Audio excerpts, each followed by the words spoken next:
Let it begin.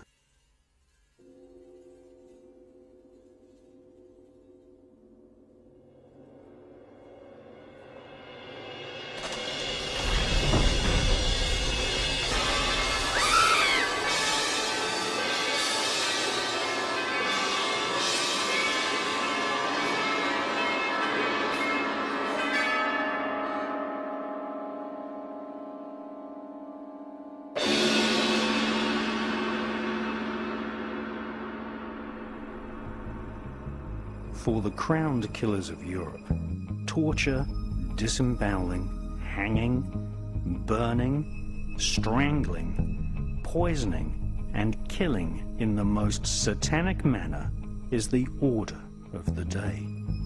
This is the modus operandi of royal families.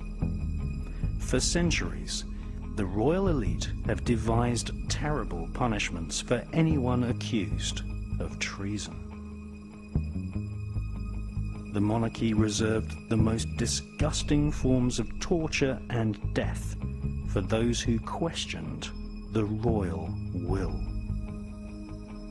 A so-called traitor would often have each arm and leg tied to 4 horses, which were whipped to gallop in opposite directions, thus ripping the victim into 4 parts, whilst still alive. Often, the royal elite would divide the victim's heart into sections and send these for public display to different parts of the country as a macabre warning. The British throne has been bathed in blood for centuries. At one time, Britain contained several small kingdoms.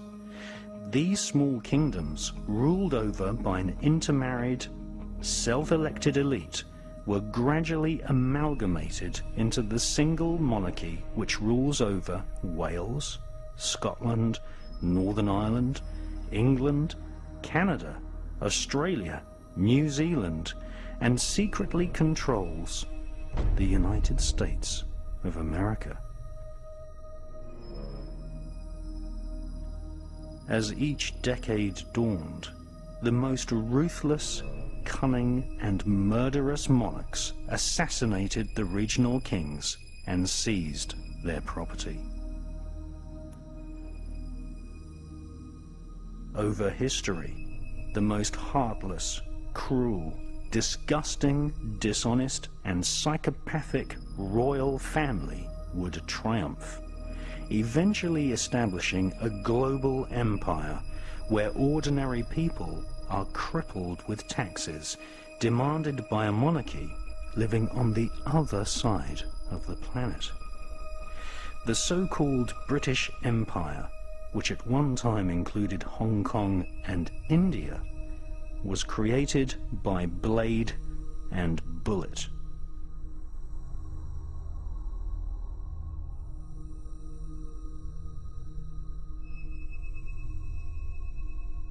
The so-called royal family which triumphed is basically German. They are seated on almost every throne in Europe. They are the Saxe-Coburg-Gotha-Battenberg bloodline, which often intermarries with the Hesse-Kassel German nobility and claim Jewish descent from the royal house of David in ancient Israel.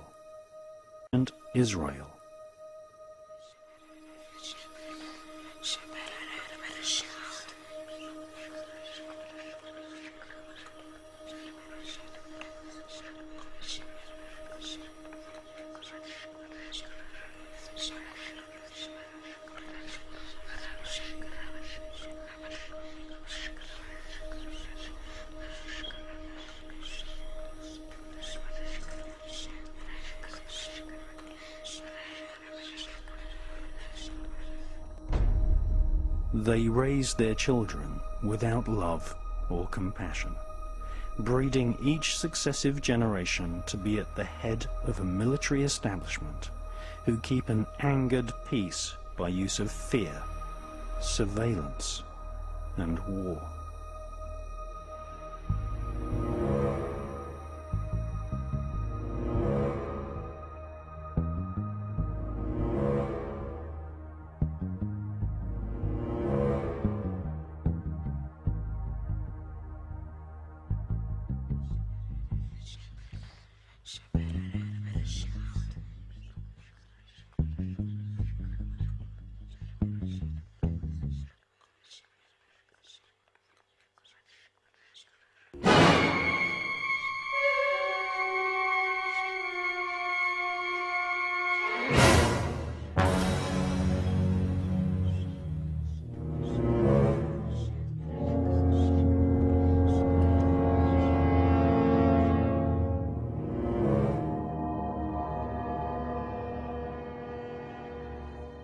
By the 1600s, the thrones of Europe were mostly occupied by Germans, which had super wealth, earning vast profits from peasant labor, outright slavery, and the international opium trade.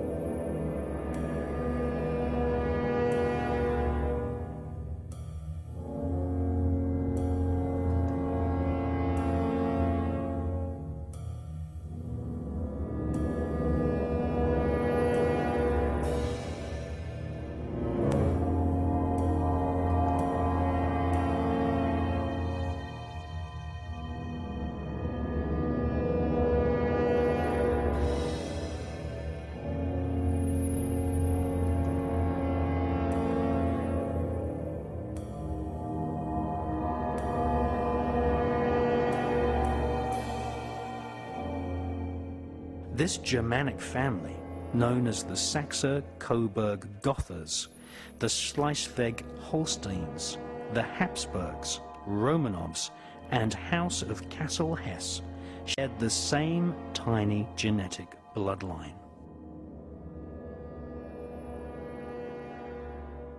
This can clearly be seen in a photograph of the British King George V standing beside Tsar Nicholas of Russia. Queen Victoria is considered the most British of all queens. Her husband was German, and she wrote letters of state in German.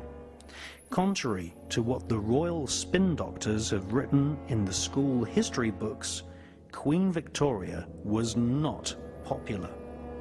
She was often hissed in public, and there were no less than 7 attempts to kill her. Keeping the populace ignorant, using adults and children alike as virtual slaves in workhouses, providing no adequate protection against hypothermia, working every man and woman to exhaustion, and imposing a crippling poll tax was the modus operandi of Queen Victoria and all her relatives sitting on the thrones across Europe. So-called Victorian values allowed children to be used as slave labor. Inhumane slums and widespread poverty was common across the whole of Europe right up until the 1970s. Even now, in the 21st century, large numbers of British people live in concrete boxes without adequate education, and therefore unable to find a profession to lift themselves out of poverty. There are as many homeless people in Europe today as there were 50 years ago.